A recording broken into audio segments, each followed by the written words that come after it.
So today we'll be doing a study of a little window with some flowers on it. What's really important about when you're starting the drawing for this painting is having a ruler. Because when we first start off our drawing of the window, you really want to make sure everything that needs to be straight stays straight. And then when we start adding the ink, then you can kind of, keep it a little looser and still be following those straight lines, but kind of add a little character to it. So when you're first drawing your window, you want to start with figuring out kind of the middle section of your window,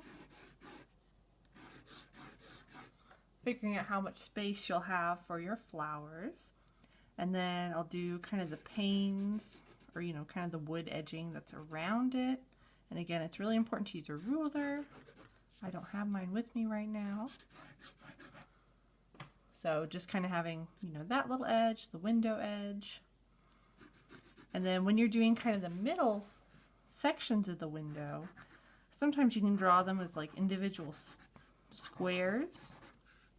Or another way that's kind of helpful is drawing each of these lines to kind of split it in half and then erasing kind of the lines in between so those stay white. So instead of drawing them individually, I could instead, draw each of the little panes like that, and then start coming in and, making this thicker, and that thicker for that edge, this thicker for that edge. So sometimes that's a little bit easier way to start. And then when you start drawing in your flowers, really you don't want to draw each individual flowers. I'm just kind of drawing kind of a blob or almost just a hint at kind of the shape that my flowers are going to be at. And then you can decide if you want to do the little kind of iron details. You do want to try and add a little hint at least of the box that's holding the flowers so it doesn't just look like they're just floating, but you can decide if you want to add little details. So on my drawing I did add a little bit of those iron details and some of the wood panels that are below the window, but it's up to you how simple you want to make it. So next I'm going to start on my ink. So for that I'm going to be using an 03 and an 05 micron pen. You can also use like a thin Sharpie, especially if you have microns and they start to run out. Sharpie is kind of a good backup. And, as long as it's, not too ginormous, it's fine if you don't have this exact size. And then when you're going over these, if you want your lines to remain really sharp and really pristine, you want to reuse your ruler to go over these, because if I try and get that straight line again and I go over it, it's really hard to follow that line exactly. So it's really good to have a ruler or just really taking your time. So like if I was trying to go over this, I try and turn my paper going really slowly and always watching where my line is going. Because if I was covering with my hand, it was like, okay, this is where it's going. I can't see where the pen is going, so I might end up starting here, but then having it end off into the air. So, and you can also keep it a little loose. That's why I'm not too worried about making it exactly straight. Because also it kind of adds a little character to your window. And sometimes it's interesting not to completely go and make the line from start to finish. So instead of doing like every single little edge, I could just do a little hint of those window panes and leave a little bit open, or you could do the whole entire thing. That is up to you.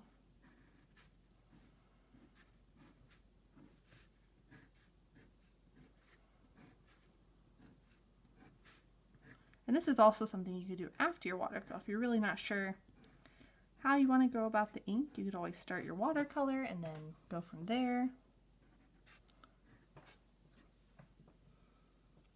And then I'm going to go over my flowers.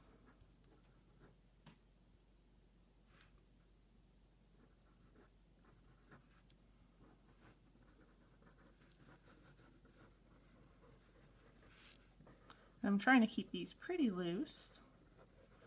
You know, I'm not drawing every single individual leaf.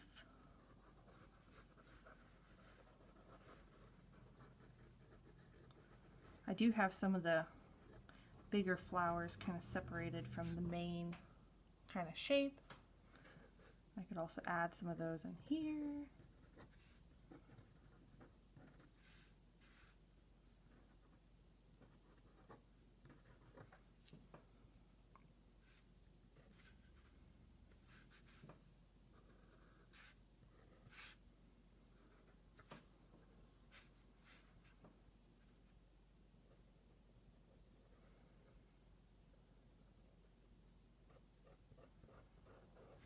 Then I'm going over some of that little iron details.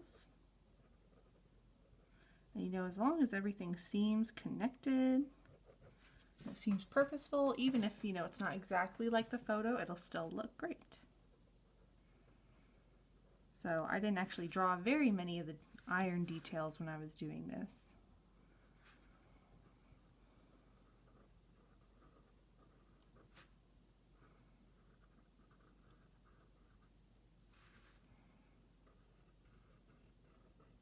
So, and I've simplified it a little bit where I'm just going to have just a little triangle.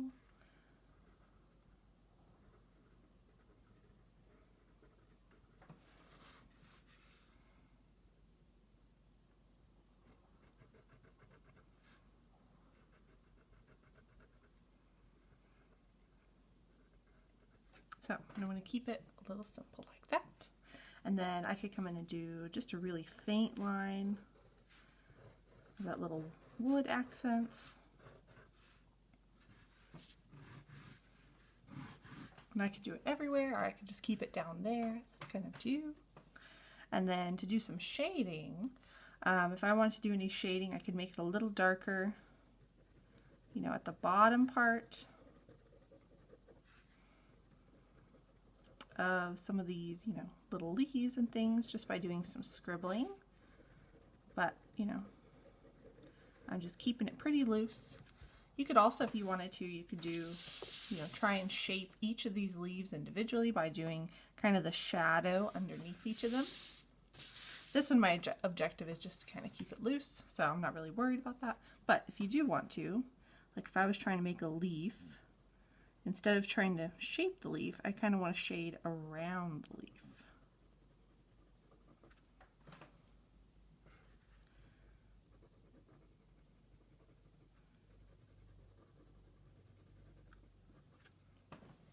So rather than trying to do each individual leaf. And then for some of the shading up here, since I want it to feel like it's made of wood, I could take, you know, a little bit of my pen. You have to make sure it's not running out, and just kind of doing just a little hint of some shading, you know, just by doing some light hatching, and then it makes it feel really rough, like it's made of wood. I did forget that.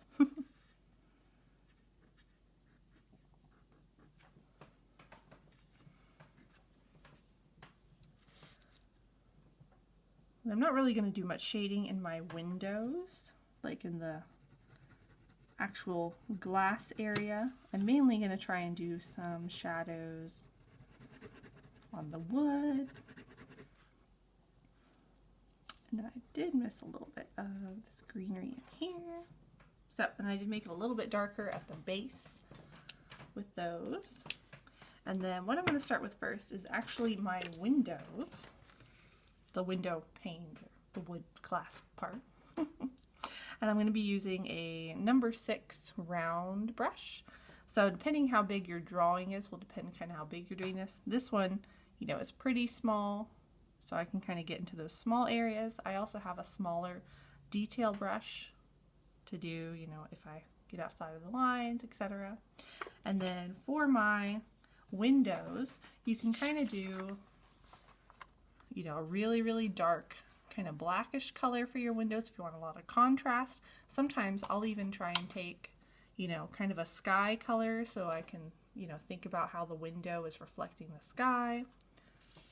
So I'm going to take some Payne's Gray, and when I'm filling in my windows, I don't want to fill them in flat. You know, you want to leave a little bit of white showing, because with windows, if you just fill it in flat, it just, again, looks flat, looks really boring. So it's really good to kind of leave a little white showing. So I'm just doing this wet onto dry. So I'm just taking wet paint and going in on this while it's dry.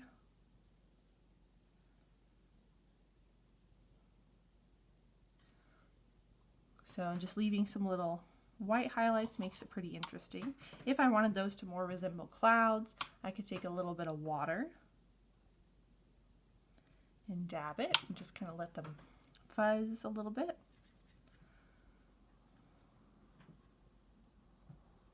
If this is a really big window, I would probably wet the paper first and then do this. But since these are pretty small, I don't have to worry about that too much. So, and you don't want these to all look exactly the same. So I'll put maybe the highlight in a different area. But you don't want them to be too different, obviously, because then they won't look like they're from the same window. And this is just Payne's Gray. So, but I could also use like a sky blue or like cerulean or ultramarine. And while this is wet, I can even drop in a little ultramarine if they look a little too boring and need a little color.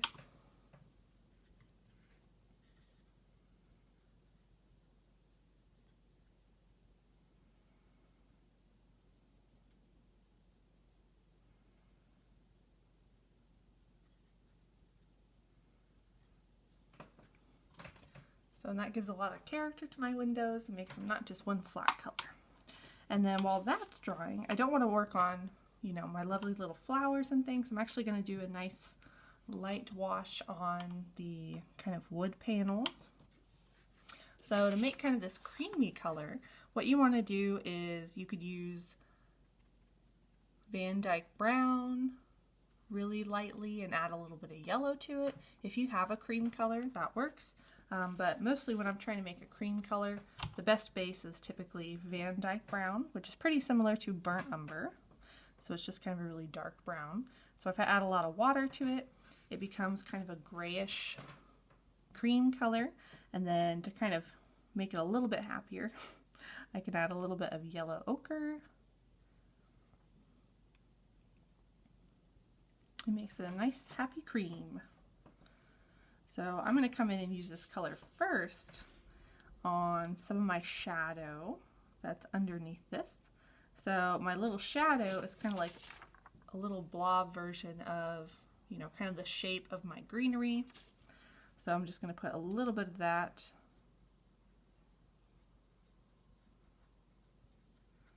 underneath, and I'll probably come back and do a second coat later just to make that shadow stand out a lot.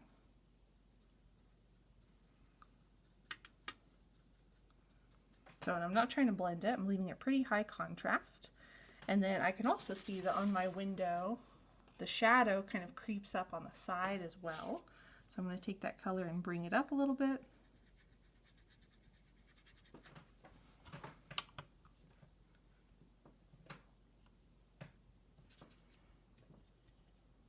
I'm going to make a little more of that color. One of the big things about watercolor is running out of your color.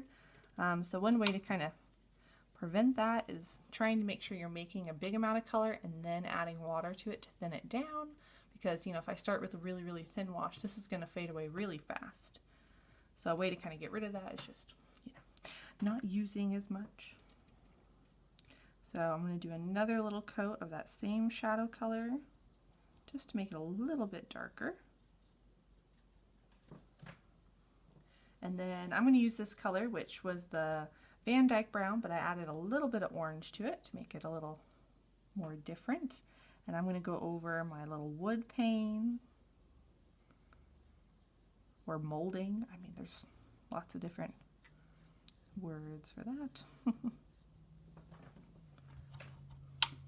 And then some of the outside, I'm going to use a little bit of my gray. I'm I'm going to add it to that color.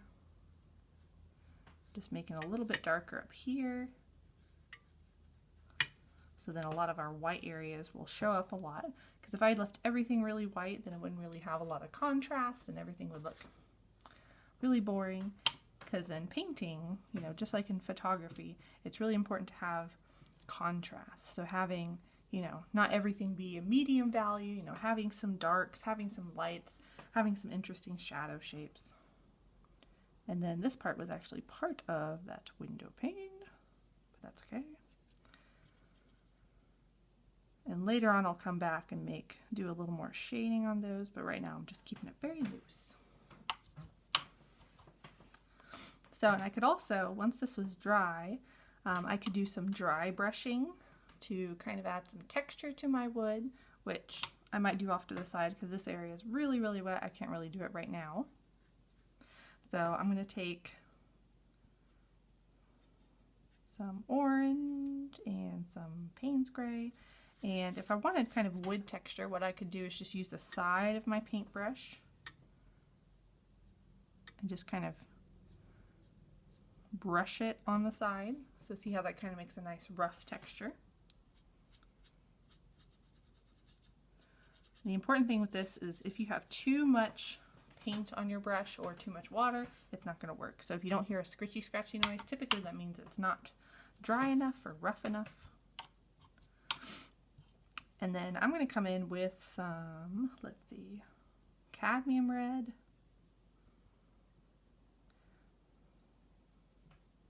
For some of the bright flowers. And the reason why I'm doing the flowers before the green is because green and red are complementary. So if I try and do them at the same time, they're just going to blend and make brown. So I'm going to do my flowers and then kind of do that green around it.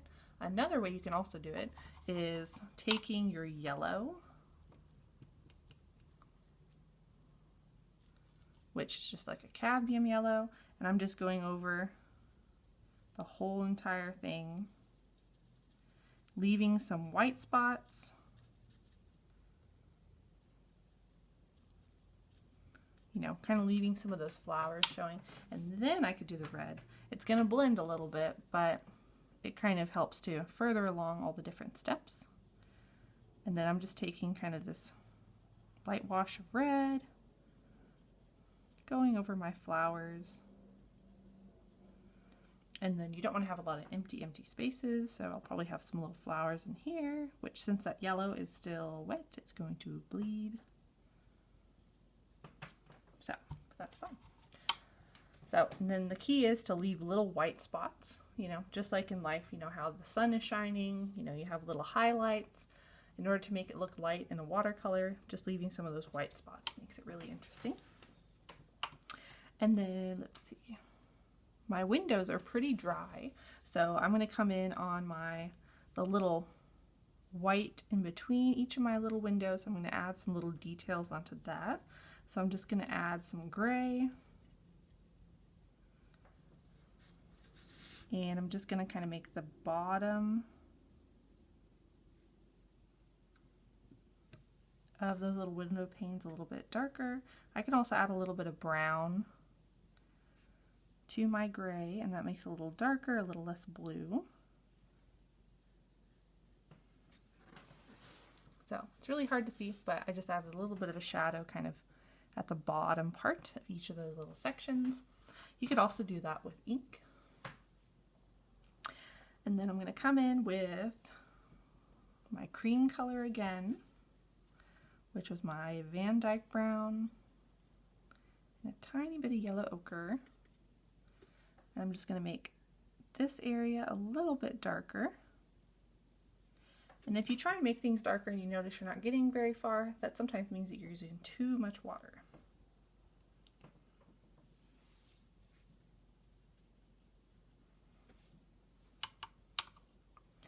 Okay, then while these are kind of drying, what I'm going to go ahead and do is take some sap green, and you could probably wait a little bit longer, but I'm going to go ahead and start on kind of the green in my flowers. So I'm taking some sap green, probably going to add a little bit of yellow to it.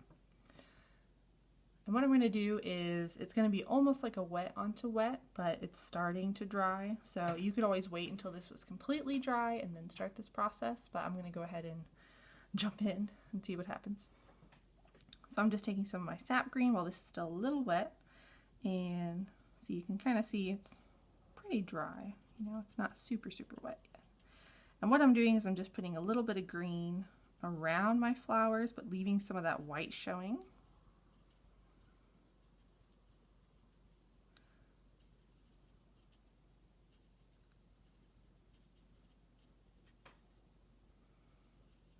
And some of that yellow showing. Let's see, was there any leaves? Yeah, there's a little leaf. And sometimes you can add little bits outside of it, you know. And then while that's still wet, I'm going to take my sap green. I'm going to add a little bit of Payne's gray to it. And that makes a really nice, deep, rich green. And I'm mainly going to just drop in this really dark color at the base of those flowers. I don't want to put it everywhere. You're mainly trying to focus your shadows at the bottom. I might throw a little bit in at the top, but you don't want as much as you do have it at the bottom. Maybe on one side of that part. And then if it didn't feel like it was having enough texture, you could always sprinkle a little bit of salt in there, just to do some salting. And then I'm going to take some of our cadmium red and add a tiny bit of alizarin crimson to it. And that's going to make it kind of a slightly darker red. And I'm just going to kind of add some variety to my flowers by having some of that light red showing.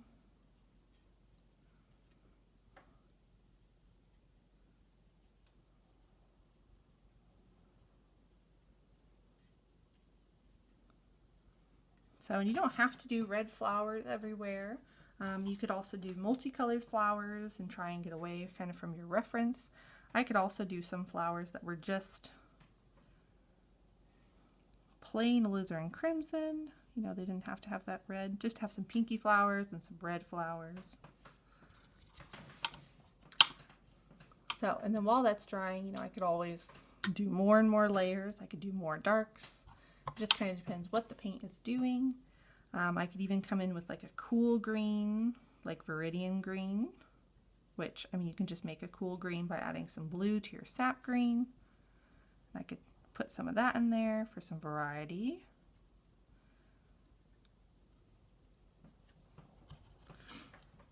And then the last little thing would be to do kind of the window box that my flowers are in, which could just be straight Payne's gray, or you could darken your Payne's gray with a little bit of Van Dyke brown. And then you want to make sure it's dry when you're doing this, but I'm going to go ahead and do it while it's wet so you can kind of see what it does. So most of my areas were, you know, kind of away from the window box area, so it didn't bleed too much. And you can also use this color, since it's so much darker than everything else, to kind of tidy up, you know, maybe your green was looking a little boring, you needed some little extra dark spaces. You can sometimes use that. And then I could also use some of this color to do some really darks to make some of the flowers pop in some areas, just by dropping it in.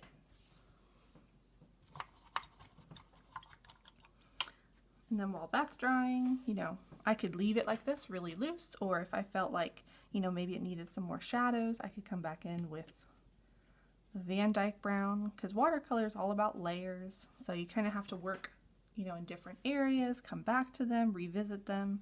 Sometimes even waiting for them to dry is a good idea, because watercolor, when it dries, gets lighter. So sometimes you think, oh, it's the perfect color, and then it dries, and you're like, oh, wait. And then I could add some dry brushing just for some variety. And I'll probably also kind of make my shadow a little bit darker right underneath my object.